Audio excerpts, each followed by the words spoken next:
Mining leaders gather for the annual Mining Indaba in Cape Town next week. Last week, ratings agency Moody said it may take a few years for the country to recover. The agency points to prices of metals, which are continuing on a downward spiral, hit by slowing economic growth in China and weakening global demand. Well, despite the gloomy outlook, dozens of CEOs and business leaders will converge in Cape Town for the Indaba next week. Well, with me, Jacques Erasmus, KPMG Head of Mining in South Africa. Jacques, thanks for coming in. No, thank you to have me. All right, so let's take a look at this Indaba. Why does it still attract so many of these top leaders in mining when we have such a gloomy outlook? And this outlook has been gloomy for quite some time now, hasn't it? Yes, I agree. It has been bad for a bit, but what's important is that the Indaba really showcases Africa. And I think that's where a lot of people go. They obviously want to have a look there. It's where investors get the opportunity to talk to these CEOs, which they don't necessarily get the opportunity. And I really think that's where we can showcase what we have to offer. Yes, the interlude was, yes, it looks gloomy, and I agree with your assessment. It's going to probably be that for the next few years. But what's important is that there is growth.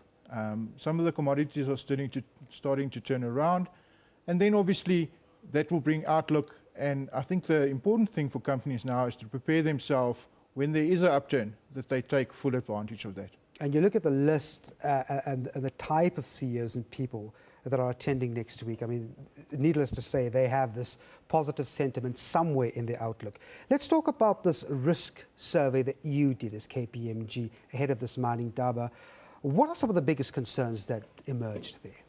Well, just give it a bit of context. So we asked 85 executives, what do they see as their top 10 risks?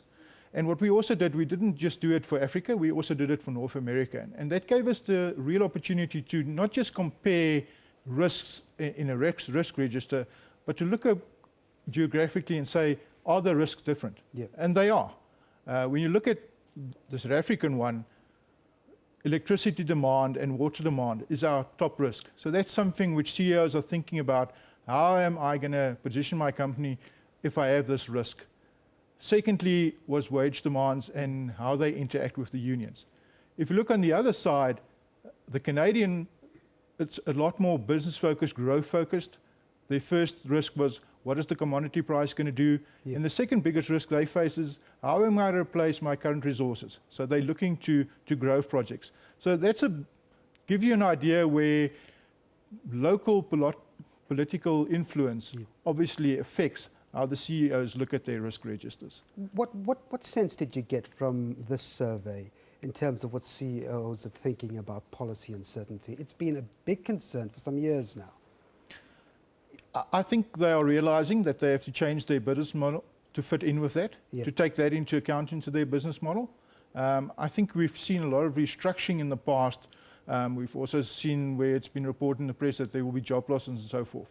So I think the boardroom has become a place where people are sitting down and saying, how can we overcome those? But more importantly, how can we bring all our stakeholders together? And I think this is a very important point. And I think the Indaba has also been very good in the past in doing this, is bringing that spirit of collaboration, where all the stakeholders, government, the mining houses, and labor in the South African context, sit together and really talk about solutions. And that's something I'm looking forward to. And this is also in our risk survey, where people are saying they can see there's a change, and hopefully that change will be further discussed at the Mining Indaba. And then when we have our risk survey later in the year, hopefully that positive signs will come through. All right, just finally, how big of a topic do you think China will be? I mean, this is one of the biggest customers for mining companies, isn't it? It definitely has. And I think that's why you find the commodity prices have been down, especially in iron ore and so forth. The consumption in China hasn't been as big as it's been in the past. I think China's probably going to be stable, and I don't think you're going to see the upsurge as we previously have. But I think there's a theory that there's a new group of metals as they obviously move further down the value curve, which will obviously then have an upturn, and that would kickstart a lot of the economies again. Jacques Erasmus from KPMG, thanks very much indeed for coming in. Thank you very much.